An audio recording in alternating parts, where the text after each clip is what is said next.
ನೋಡಿ ಫ್ರೆಂಡ್ಸ್, ನಾವು ಮನೆ RS ರಿಪೇರಿ ಕೊಟ್ಟಿದ್ದಿಲ್ಲ ಸರ್ವಿಸಿಂಗು, ಅದಕ್ಕಾಗಿ ಬ್ಯಾಕ್ ಸೈಡಿಂದ ಬರ್ತಾ ಇದ್ದೀವಿ. ಯಾಕಂದರೆ ಫ್ರಂಟ್ ಸೈಡ್ ಒಂದು ಸ್ವಲ್ಪ ರಶ್ ಇದೆ, ಅದಕ್ಕಾಗಿ ಬ್ಯಾಕ್ ಸೈಡಿಂದ ಗಾಡಿ ನೋಡ್ಕೊಂಡು ಹೋಗ್ಬೇಕಂತ ಬರ್ತಾ ಇದ್ದೀವಿ. ಹಿಂಗೆ ನೋಡೋಣ ಬನ್ನಿ ಗಾಡಿ ಎಲ್ಲಿದೆ ಅಂತ. ಎಲ್ಲ ಶೋರೂಮು ಫುಲ್ ಆಗಿದೆ ನೋಡಿ, ಎಲ್ಲ ಸರ್ವಿಸಿಂಗ್ ಬಿಟ್ಟಿದ್ದಾರೆ. ಬನ್ನಿ ಫ್ರೆಂಡ್ಸ್, ನಮ್ಮ ಗಾಡಿ ನೋಡೋಣ ಎಲ್ಲಿದೆ.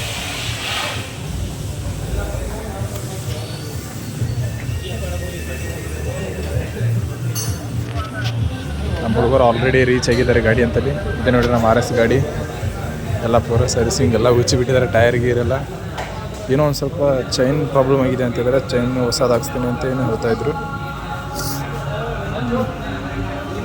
ಇಲ್ಲ, ಅದನ್ನು ಸ್ವಲ್ಪ ಬ್ರೇಕ್ ಆಗಿದೆ ಅಂತ ಸ್ವಲ್ಪ ಚೇಂಜೇ ಮಾಡ್ಬೇಕಂತ ಇದ್ದಾರೆ. ನೋಡಿ, ಇದೇ ಅಣ್ಣ ಅವರು ನಮ್ಮ ಗಾಡಿ ಸರ್ವಿಸಿಂಗ್ ಮಾಡೋದಿದ್ದಾರೆ.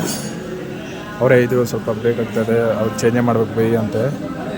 ಯಾಕಂದರೆ ಜಾಸ್ತಿ ಲಾಂಗ್ ರೂಟ್ ಹೋಗ್ತಲ್ಲ, ಅದಕ್ಕೆ ಒಂದು ಸ್ವಲ್ಪ ಪ್ರಾಬ್ಲಮ್ ಆಗಬಾರ್ದಂತೆ ಈ ಮಟ್ರೆಲ್ಲ ಒಂದು ಸ್ವಲ್ಪ ಹ್ಯಾಂಗ್ ಆಗ್ತಾಯಿದಂತೆ. ಅದ್ರ ಸಂಬಂಧ ಉಚ್ಚಿ ಬಿಕ್ಸೋಣ ಅಂದರೆ ಅವ್ರು ಹಾಕೋ ಮಾಡಲಿಲ್ಲ. ಇದನ್ನು ನೋಡಿ,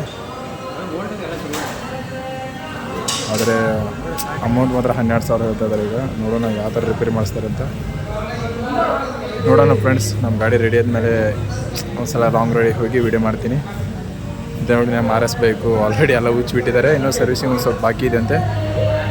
ಬನ್ನಿ ಫ್ರೆಂಡ್ಸ್, ಎಲ್ಲ ರೆಡಿ ಆದಮೇಲೆ ಬಂದು ಒಂದು ದಿನ ವೀಡಿಯೋ ಮಾಡ್ತೀನಿ. Thank you so much. ನನ್ನ ಚಾನಲೆಲ್ಲ ಸಬ್ಸ್ಕ್ರೈಬ್ ಮಾಡಿ, ಲೈಕ್ ಮಾಡಿ, ಶೇರ್ ಮಾಡಿ ಫ್ರೆಂಡ್ಸ್.